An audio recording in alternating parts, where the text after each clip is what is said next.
guys. Hey, where the hell have you been? Can I get any higher pitched?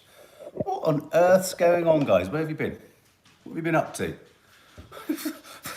So nice to be back. So nice to be back. We apologise for interrupting this broadcast. We're just dealing with some smelly shit. How are you, my darlings? How is everyone? Oh, look, Ashley, Della, Brenda, Tina, Hazel, Ellery, Raspberry Mojito Girl, Margaret O'Brien, April Hill, Gabrielle, Julie Neary. I've got a radioactive forehead. Jenny Fay, Me Tube, good morning. Nicola Ashcroft, Faith Goodman, Creatorholic, Anna Kite, Kelly Thurtle, Sarah Jane, Hazel Malbon, Marie Swift, Brenda M, Zavil Sikta, Jenny Fay, Helen Groves, Gillian Barnes, Fiona Reed. Is it snowing anywhere where you are? Is it snowing where you are? I haven't seen any frickin' snow. I've either been in a meeting or when it snowed, I've not been out. I've not seen it. Has anyone seen snow?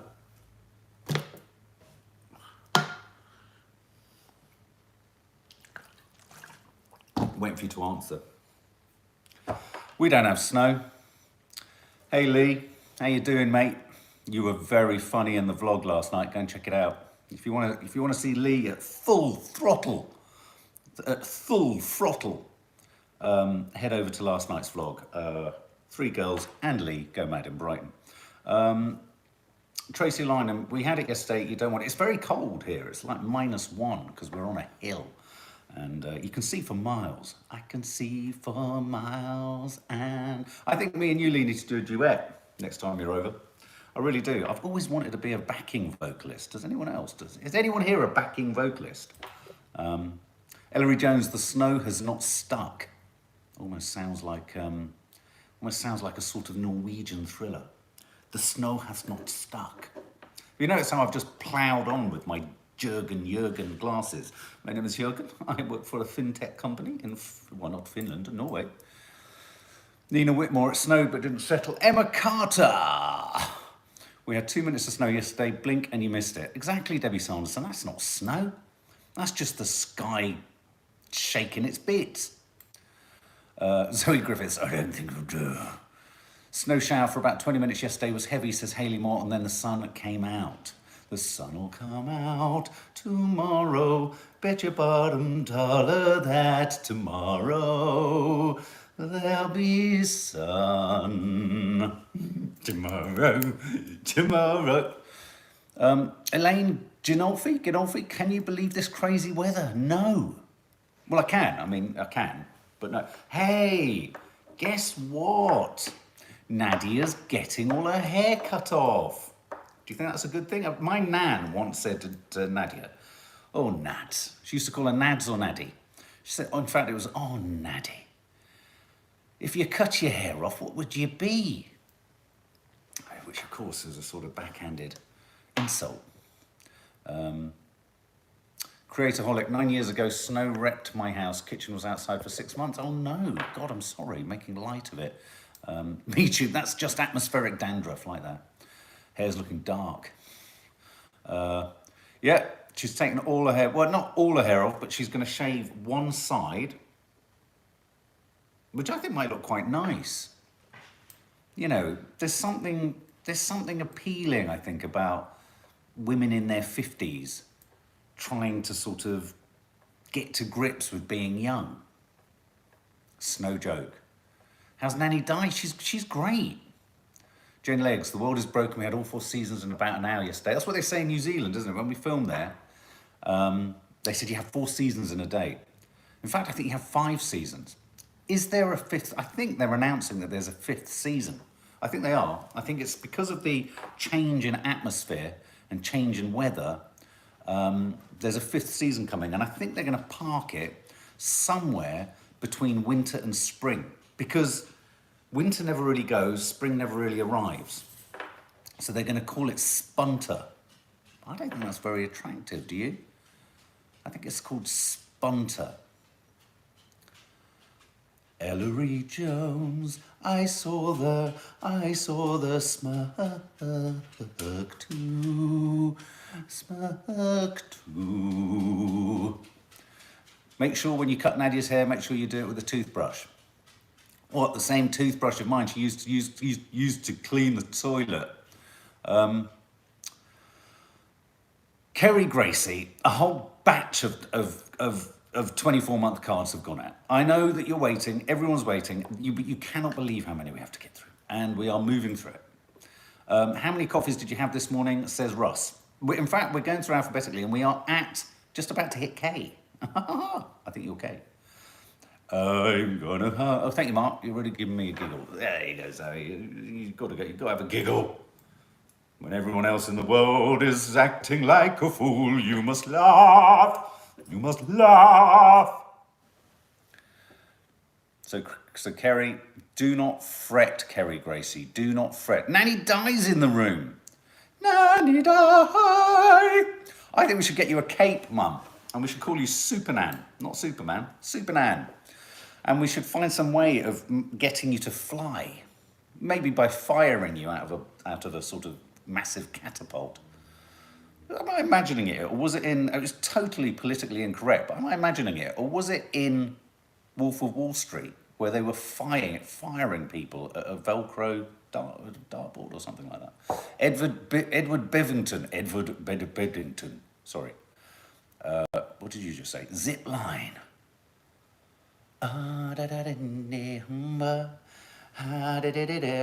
Super Nan. Lynn Sheard. Morning, Nanny. Well, morning, Nanny. Mum. Everyone's here.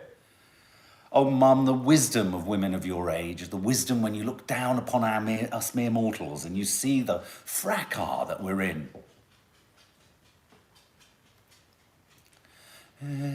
Pixie Petal, happy birthday for last week.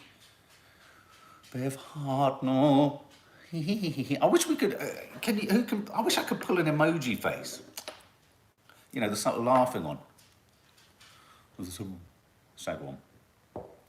They should do a bored. Is there a bored emoji? Like when you get a message and it's boring. Is there a bored emoji? Hope so. Oh, Leo, hello, Leo. I've done the trampoline onto a Velcro wall. It's fun. Have you? Oh, I want to do it. I want to do it. I want to do that. I want to dress in a Velcro suit and hit against the wall. And be fired against the wall. Or trampoline against the wall. Just bounce and just hit yourself against a wall. That would be good. That would be so good. There's lots of shit news today, which I'm going to slowly grind through at the pace of a slow iceberg moving through the Antarctic Sea. But we will, in fact, there are no fun stories. Literally, I have trawled through every single newspaper, media outlet, and there's not one.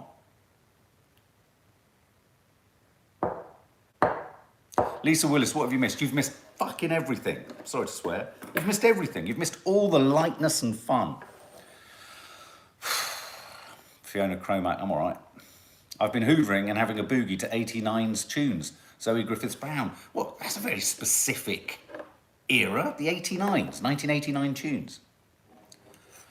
Kerry J. Williams, would you ever want to sleep in a ball pit? It's great. Oh my God, don't. We were having the most hysterical conversation with Maddie and Kiki the other day about, is it gambados? And the experience of taking your children to a ball pit when they're younger. And there's the different experiences of a parent, and then there's the experiences of children. And the father's experience of a gambados or a ball pit is trying to distinguish the high-pitched peal of your own child's scream as someone's trodden on them, they've slipped or something like that, against the tapestry of gazillion screams. See that, look, radiation, no. And then you have to thrust your shoes over your shoulder. You have to run in and you pass lots of boys, usually boys with snot running down their nose. And as you put your hand on things to go, it's all a bit slimy. And then you get in there and you can't find your child. And all you can hear is this plaintive sound going, Dad! But everyone's saying Dad. And then as a father, you dive into the balls and you come up and you can't find your child. And then when you look at where your wife's sitting, because have you noticed in these places with balls, Yeah, they're sort of ball pits. They have tiny round tables about the size of a plate for the adults to sit at. So then you look out, and as a father, you're the only one in the ball pit. Claire Cummins, I hated bringing my kids to ball pits. Gross. They were so gross. It was just sticky with spit and vomit. Totally unhygienic. We're going to get to Bruce Willis. Bruce Willis hasn't died. Bruce Willis has retired from filmmaking.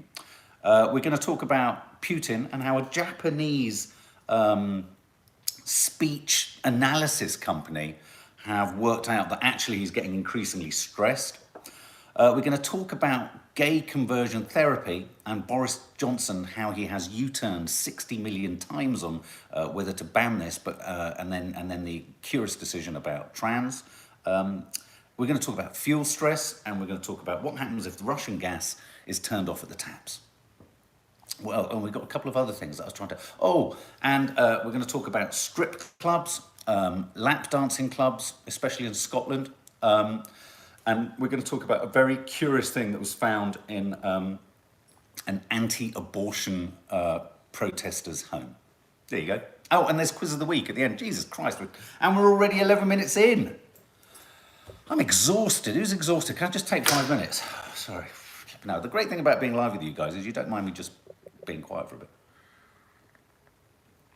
There's this misnomer that because you're live, you need to talk constantly. I think we should do more lives where we say fuck all.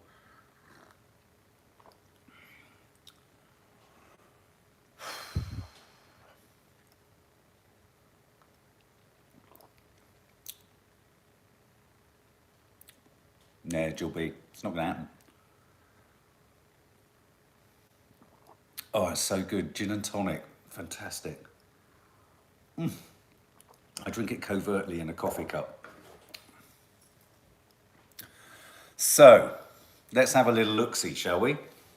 So what would happen if Russia turns off the gas knobs?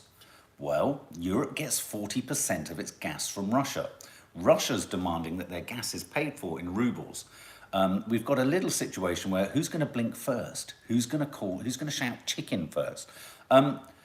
This isn't, again, we're going to take the heat out of this. This isn't quite as catastrophic as possible, because when I first heard the story that Russia is saying we in Europe must pay for their gas in rubles, I thought, Jesus Christ, everyone's going to be running around, heading off to travel agents, heading off to, what are they called, where you change your current currency exchanges, going, shitting hell, have you got any rubles? We need to change our money up into rubles. But we don't. They're not. That's not going to happen. It's not going to happen. But an interesting fact is that since the war in Ukraine began, the EU is paying Russia roughly $250 million every day for gas. So energy prices will go up if they do that. That's a good point, Orla. Less cars on the road due to the energy price, due to oil price going up. And of course, although it principally happened to France and Germany, it would have a run-on effect on us because the price of gas would go up. So as if, the price of gas going through the roof as from yesterday isn't enough, Russia could turn the gas taps off. But I believe they're not going to. I believe they're not going to turn the gas taps off because at the end of the day, Russia want to be paid something. And it's about one of the last sort of things that we pay them for. So you'll see stories about Russia gas, what happens, oh my God, can we find rubles? Is Putin about to, every time I see can I just say, every time I see there's a photo of Putin just come up, I find his face fascinating. It's like a baby's face, not a particularly nice baby's face. It's like a baby's face when it's trying to take a shit. Sorry for that vivid image. But he's, let me show you this. I've just got to show you this photo because that's exactly what he looks like. Look at this. Mama, mama, mama, mama. There you go. Do you know what I mean? Reminds me of Voldemort. Yeah. So anyway, I think it's a face-off. I don't think it's going to happen. I think it's a bit of saber rattling, and I think it's Russia wanting to say to people, We got shitloads of gas. I thought when they said Russian gas, it was Putin farting. And that's what I thought. Originally, of course, originally. Ashley Gardner, he needs to be in a Haribo. How do you say Haribo? Is it Haribo or Haribo? Ali P, Putin. Mama. Yeah. Oh, man. Sorry to take us there, but I have to.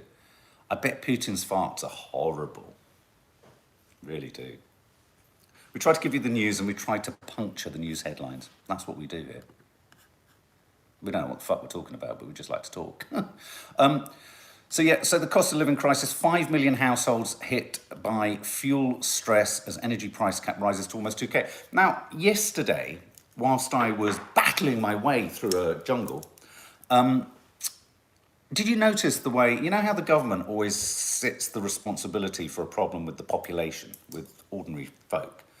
Wasn't it interesting that at the point most people were given the advice to take their meter readings, to reduce their, energy usage, and it caused a sort of, it caused some energy providers to have shortages and outages.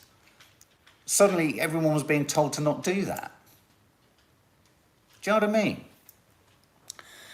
Suddenly it was everyone's responsibility trying to save pennies. It was their responsibility rather than the price of the stuff and rather than the help that the government was giving out. It's weird, isn't it, how they pass the buck an awful lot, this government. They really do, don't they, Chi-Chi? Even Chi-Chi agrees. Chi-Chi just yawned and just said, fuck this government. Keely Windle, I can't get a meter reading. I've gone a fixed tariff. Have I done the right thing?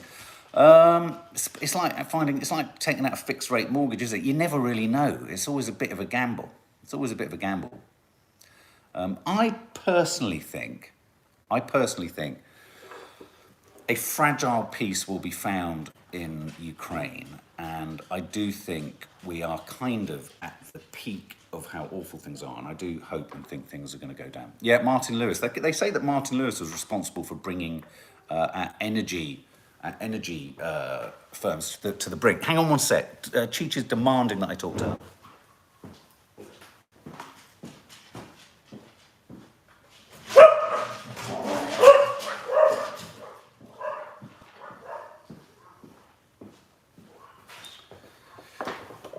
We have an effigy of Boris Johnson in the garden, and every day at approximately 18 minutes past 11, she needs to run out and savage it. 22 million households have been dreading this day. April Fool's Day saw the energy price cap rising by a record sum, with bills yet to even reflect the impact of Russia's war in Ukraine. The other thing, of course, about the whole Ukrainian thing is that they supply a lot of wheat and food ingredients, sort of, we're going to feel that impact as well coming through. Though I have to say, I noticed at the pumps that 5p cut has been reflected, I think, in the price of petrol. Something that happened whilst we were away was who saw? Well, I mean, everyone will have seen the story about Tom Parker. Tragic. I have to confess, I was not au fait with The Wanted. I mean, I'd heard of them. I don't know any of their songs, but I was aware that he'd been tragically diagnosed with an aggressive brain tumour, wasn't it? And so all of his bandmates obviously have been paying tribute to him. He died on Wednesday, and he'd been battling the tumour for 18 months. It's just tragically sad, isn't it? 33 years old. And another reminder that as best as we can, try and treat each day as if it's your last. There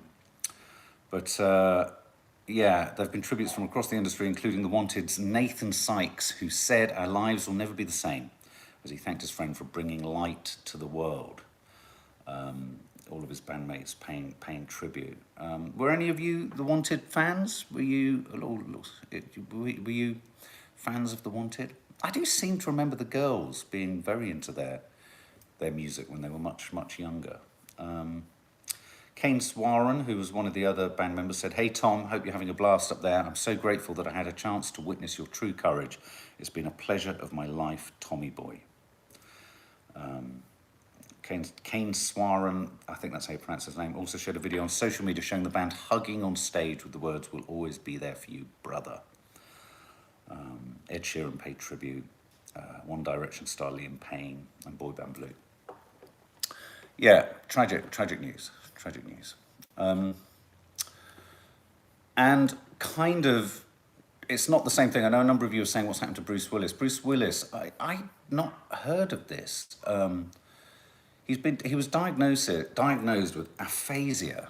I'm trying to work out, I don't know if anyone remembers, is it Terry Jones from Monty Python? Was it aphasia that affected him in the end? Or was that did he have a form of sort of Alzheimer's or something like that?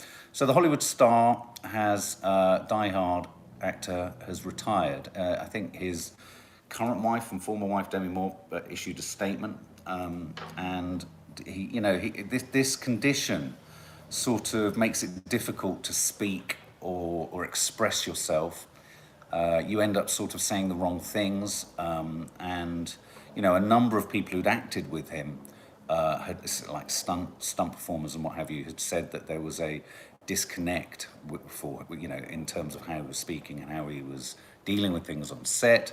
Out of tribute, I don't know if you remember, we were doing the Razzies, or the awards for bad things, and I thought this was good. The Razzies had a category for worst performance by Bruce Willis in a Bruce Willis film, and they've removed that out of respect, because by all accounts I've heard that many films that he was making in the end, they would, when they do the reverses, they'd shoot a scene, they would do the reverses with him many times to get the single lines that he was saying. And so I remember thinking that there was something up quite a while back when he was doing interviews.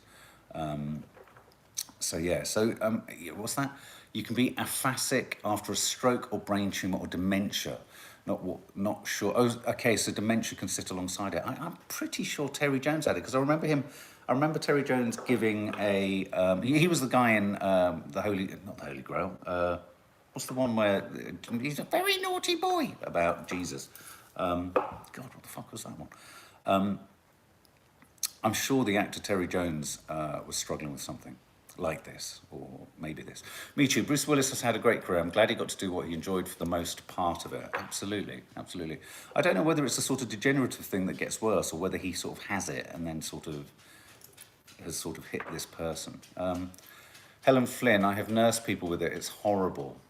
Well, there was, yes, Jill B. official, that brain trauma such as a blow to the head can cause it. There was a story running somewhere about whether a particular incident on set might have caused it. Life of Brian, thank you, Fiona Grocker. Leo, aphasia really affected me when I first had a brain injury. So is it something that can go? Is it something that can be treated? Is it something that he could recover from? Or I don't know. Or does it just intensify? So anyway, loads and loads of messages, tributes have been coming in to... oh, right, here we go. Tracy Lynham did a quick Terry Jones Google, diagnosed with frontotemporal dementia. Primary progressive aphasia is a subtype of. Oh, okay. Nicola Higgins, I had a mini stroke and I had it for about 7 months. So it is something that he will get help through medication, Zoe Griffiths-Brown. Oh, that's good, that's good. That is good. Okay, but sad that he's retired, and good to see that his family and former wife are sort of supporting him in this. Who knows what conversion therapy is? Does anyone know what conversion therapy? Years and years ago, we were working on something which was about gay conversion, almost camps, and they have a lot of them in America, which parents send their kids to in order to reprogram them out of being gay, which, any sensible thinking individual knows is utterly ludicrous. But conversion therapy is one of those things that at the moment is not illegal. So the government is bringing a bill to make conversion therapy illegal or wrong, as someone just said there. But the problem with this is that Boris has flipped and flopped, U-turned and U-turned on this. Is he going to ban conversion therapy? Isn't he going to ban conversion therapy? And sorry, I missed your name. As someone just said, it's all about appealing to the more conservative, potentially Christian side. Though I have to say there are a lot of Christians who aren't conservatives. I'm loath to use that term. But the more conservative aspects of the government, he's flipping and flopping. But it looks like conversion therapy is going to go ahead in order to stop it happening to gay people. But they're not going to ban it for transgender people. Which led me to think about the very complicated issues with, absolutely, Steph B, abusive therapy discussed in Change. I'm not suggesting for a minute that, so say young children have a gender identity issue or problem or dilemma. I presume any form of conversion therapy for that child, and I presume they exist, is about making sure they stay within the gender they were born into. So the government are not including this ban on conversion therapy to include transgender people. It was kind of muddied and quite confusing, the headlines on this. So that's where we're at.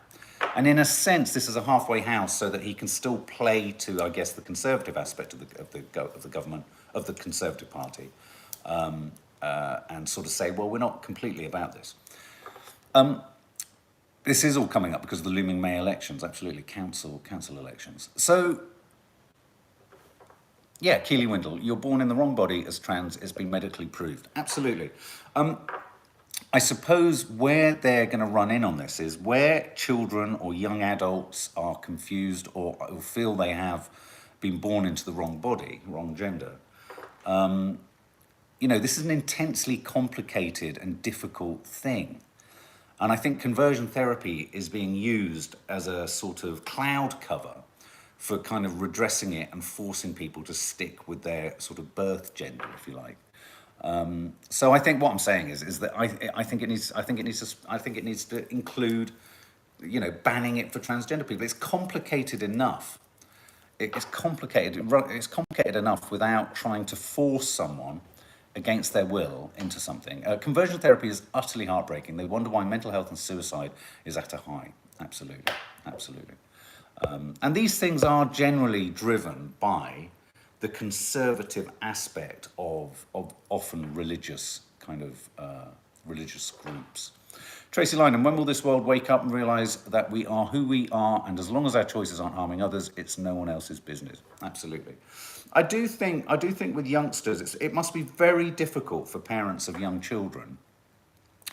Because, I remember, things like, dressing up in my mum's clothes and stuff like that. There's a difference. Hi, Melanie Morrison. There's a difference.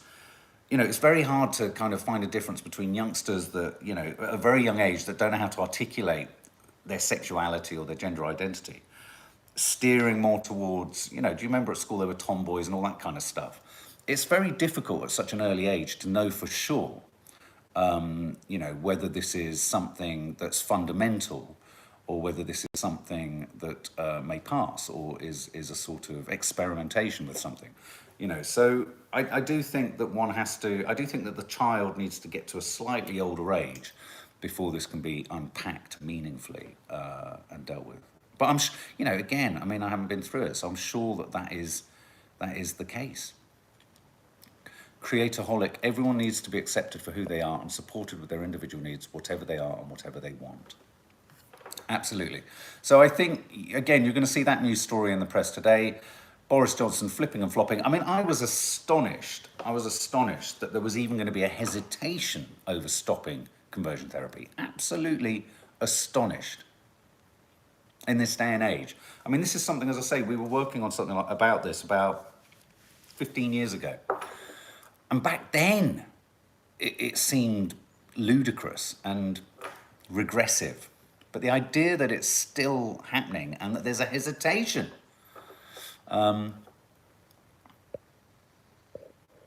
We should all be accepted for who we are, or else it will cause more harm than good, says Orla. Sabrina Neal, everybody young or old should be allowed to be who they choose without fear or judgment. My daughter came out some years ago and I just accepted it, but society's attitude caused her great fear. Boris is a flip-flop, Susan Cooper. You're absolutely right. Boris the flip-flop. Did I talk about Putin's? Putin is showing signs of instability, say speech experts in Japan. Yes, you're right, Michu. It is astonishing that he thought he could U-turn on a promise. Putin shows signs of instability, speech experts claim.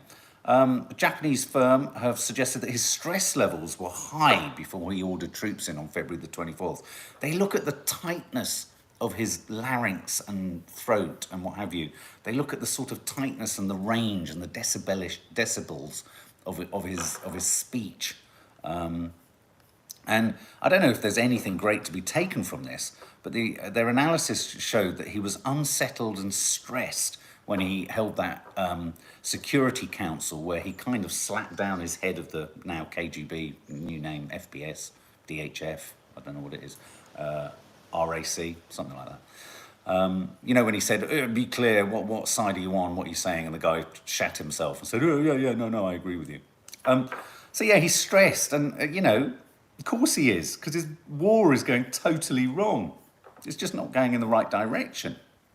Everything about it is, you know, and there's lots of talk yesterday about how he's surrounded by people who only tell him what he wants to hear.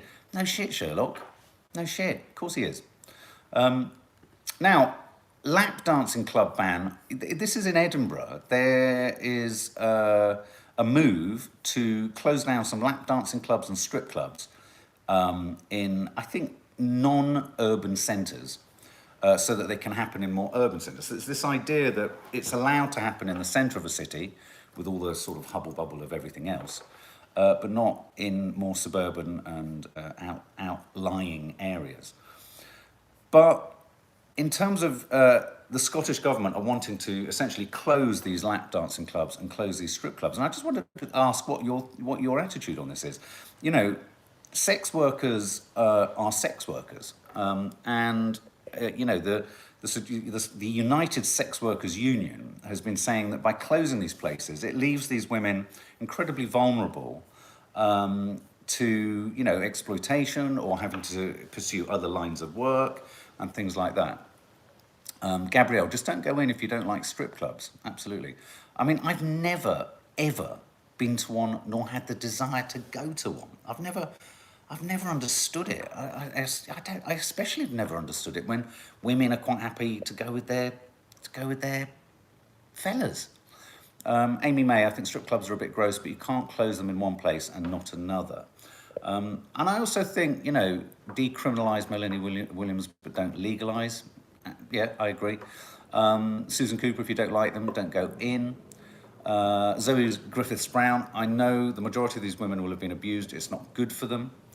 I've often wondered whether there should be sort of licenses given out to women-run sort of sex clubs or lap dancing clubs, so that women are in charge of everything that goes on, and you know, are in control of their destinies a bit more, and it is decriminalised. You're absolutely right. Here you go. Look, Lydia Smith. It will lead to more secret clubs putting workers in danger. It reminds me a bit of like the discussion about abortion. I always remember years and years ago, my mum used to take me on pro-choice demonstrations all the time as a kid. I'd always have a placard going, pro-choice, pro-choice. And I remember weirdly, do you remember Clive James, the Australian sort of raconteur, TV critic, presenter?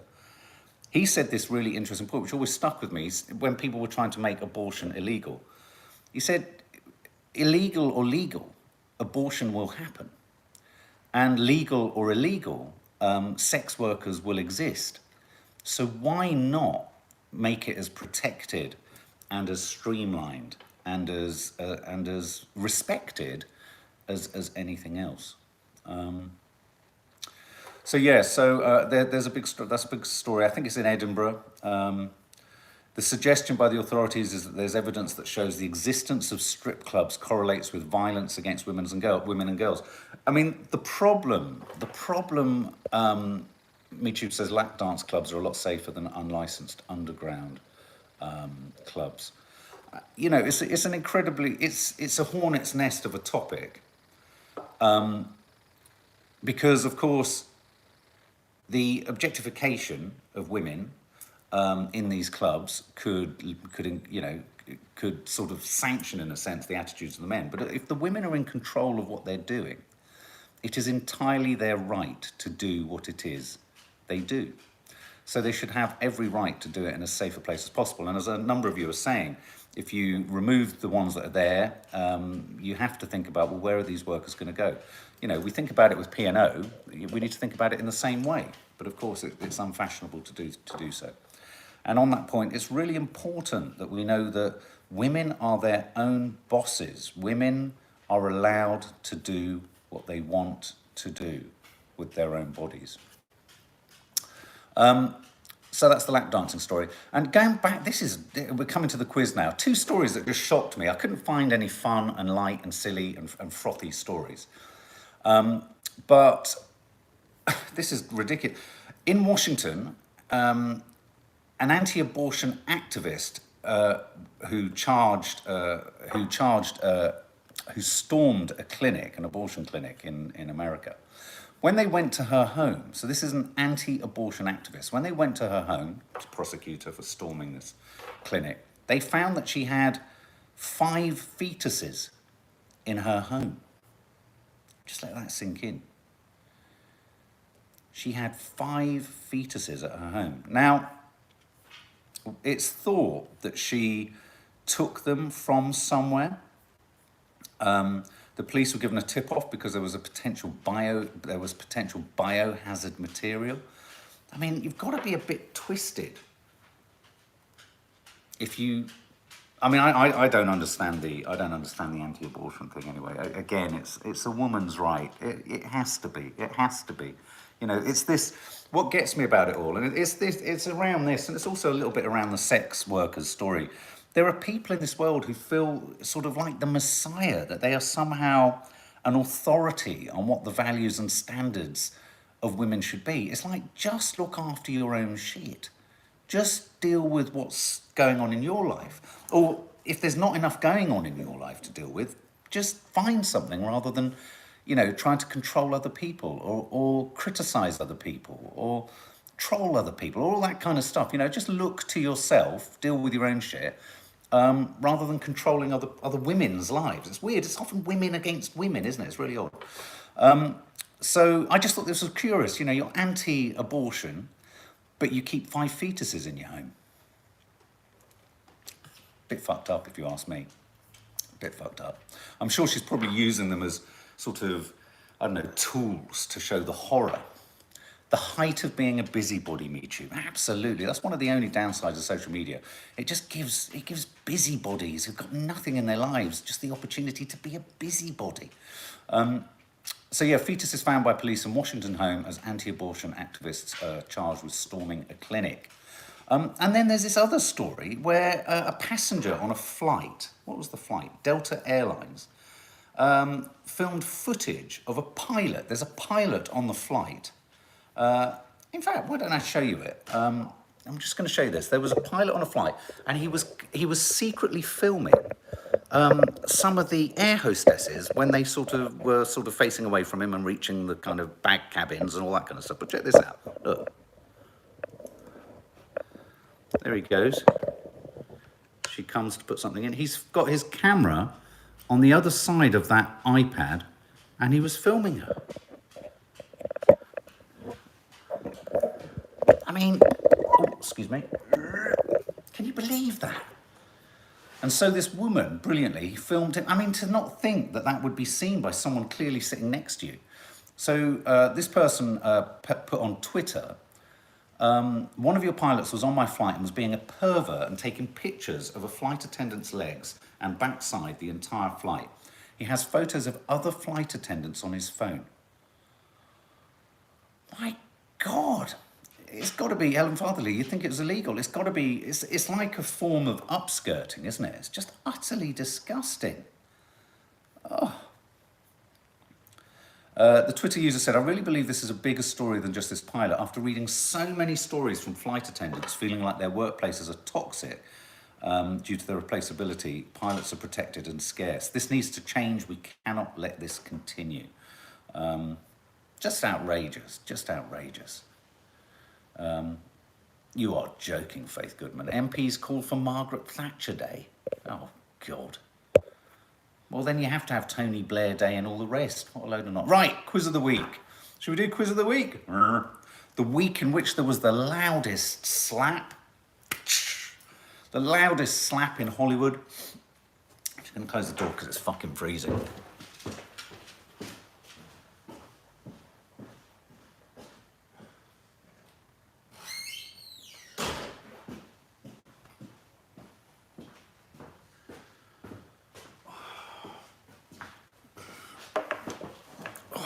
Need to restaple my... Oh, there we go. So, quiz of the week. Good luck with Thatcher Day in Scotland. Quiz of the week. Have you got your pens ready? Have you got your smartphones ready? Are you ready to go? Are you good to go? See if you managed to get... Yeah, well, a few of you got 7 out of 7.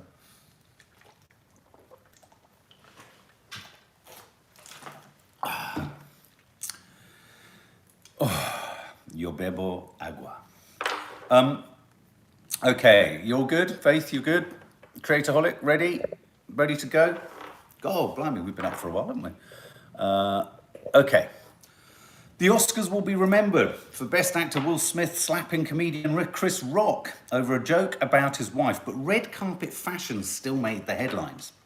Who wore a sequined bronze and lilac Gucci gown with ruffled hem? I would never have known this. So which actress wore a sequined bronze and lilac Gucci gown with ruffled hem?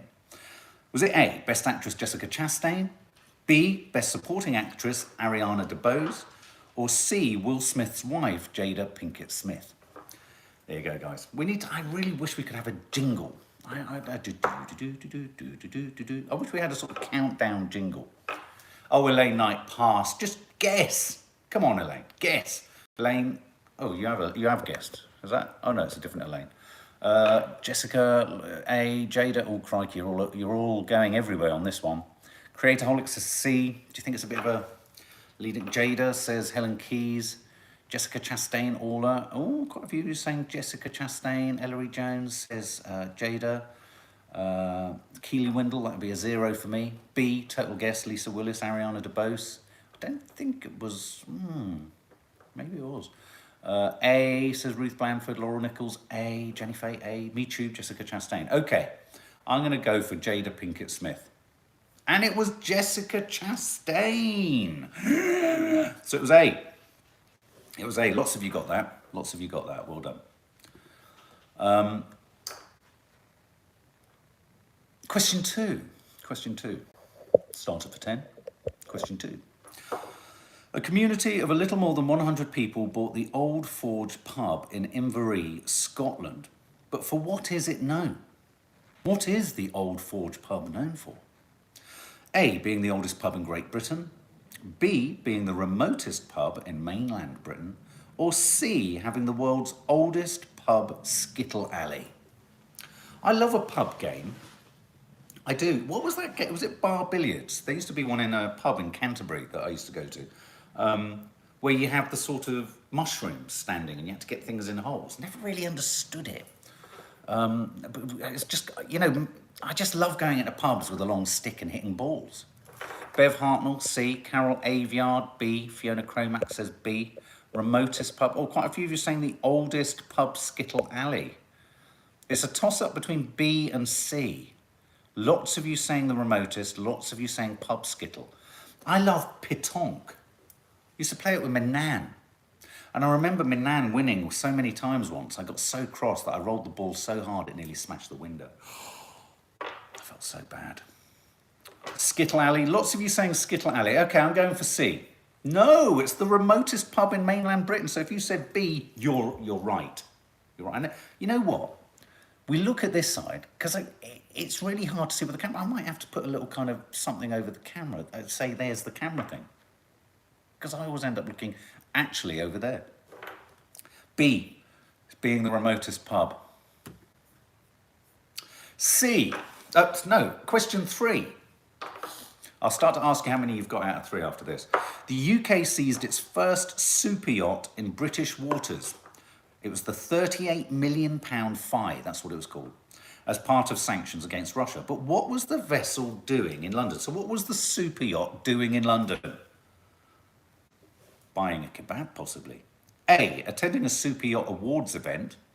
B, awaiting delivery from the boat builder. Or C, being chartered for judges of an international wine contest.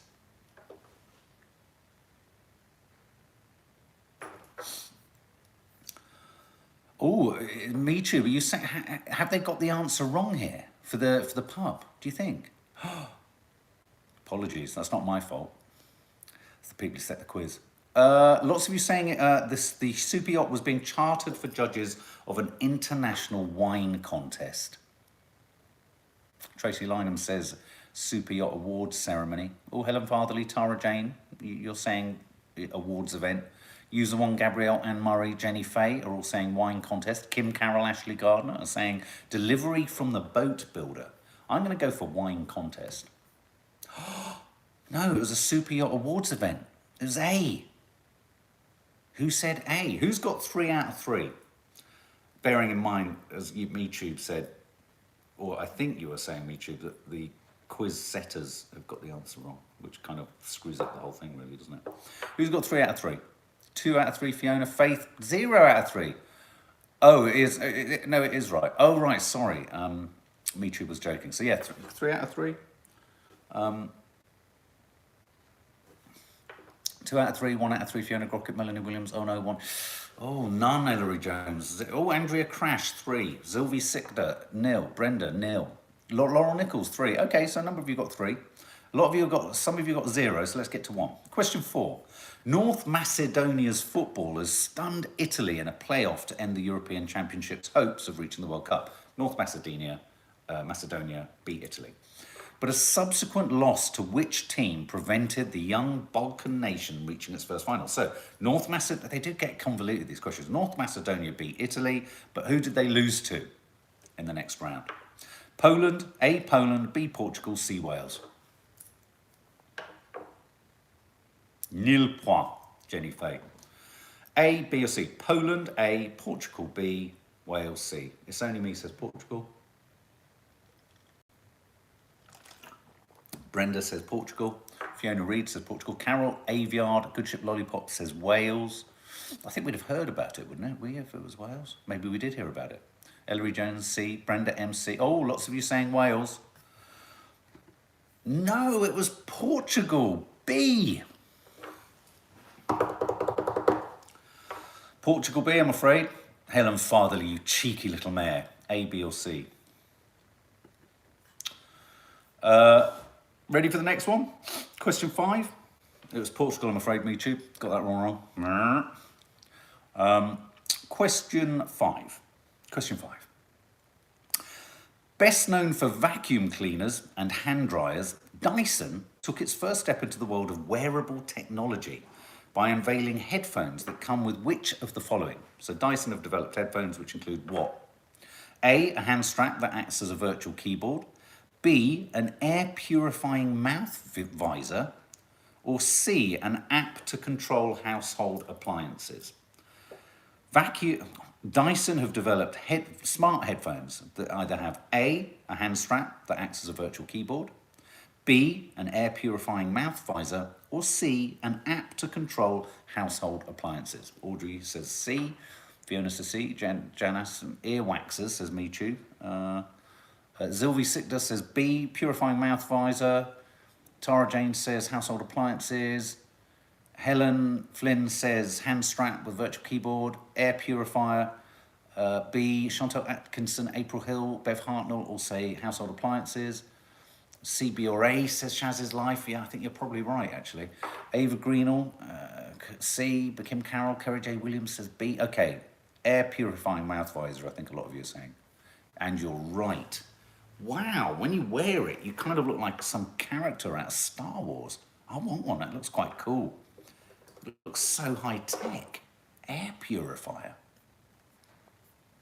Get out of here. Question 6. Question 6. Melanie Williams, it looks ugly as sin. I know what you mean, but at the same time, I quite like it. You are naughty, but nice. Question 6. A 32-foot long painting described as a stunning masterpiece sold for $630,000 at Sotheby's. But which battle scene does it depict? So it's kind of like, it looks like an enormous tapestry, this painting. So, but which battle, none of us are going to get this, does this long painting depict? The Battle of the Pelennor Fields from The Lord of the Rings, the Charge of the Light Brigade during the Crimean War, or Indian rulers defeating British troops in 1780? A, B, or C? Christ almighty. That's hard, isn't it? That's hard. B, Charge of the Light Brigade, says Bev and Good Ship Lollipop. Jan Aston says against British troops. Mo Power, British troops. Audrey Sargent, British troops. Helen Flynn, C. Hayley Edwards thinks it could be from J.R.R. Tolkien's Lord of the Rings. Be interesting if it was, wouldn't it? Lots of you saying Charge of the Light Brigade. Faith Goodman says Indian troops. It's a total split down the middle, I think. Julie Neary says Crimean War. Helen Fartherley thinks it could be Lord of the Rings.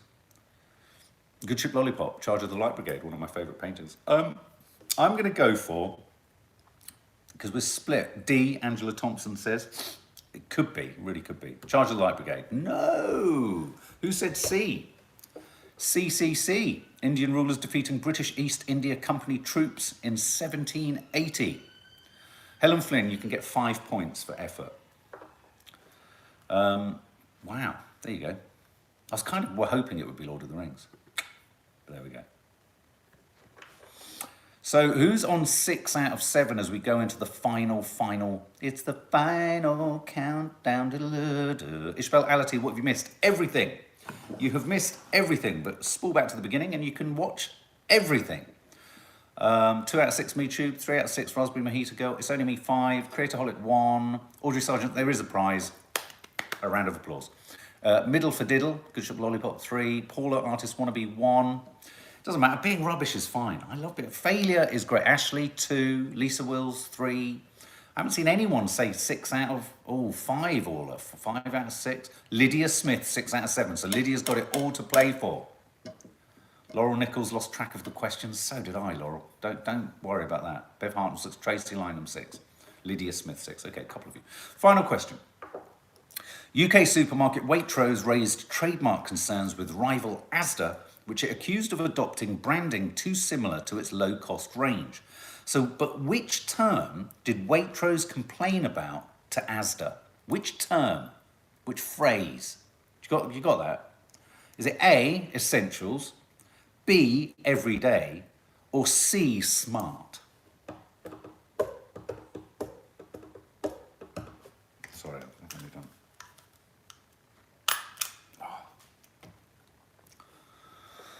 Elaine Dennings says essentials. Creatorholic says smart.